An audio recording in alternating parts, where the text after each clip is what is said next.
cervo di Giuseppe è molto cattivo.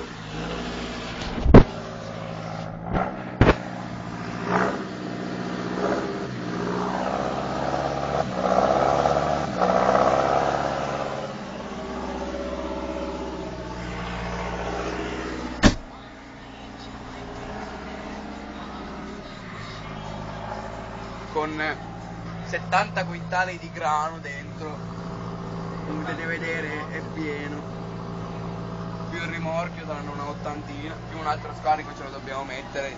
Come va? Bene, bene. Ieri andava male. Io proprio. Abbiamo la radio, la temperatura automatica a 21 gradi e mezzo, la trebbia che trebbia, 64-20, molto cattivo. Apriamo la porta.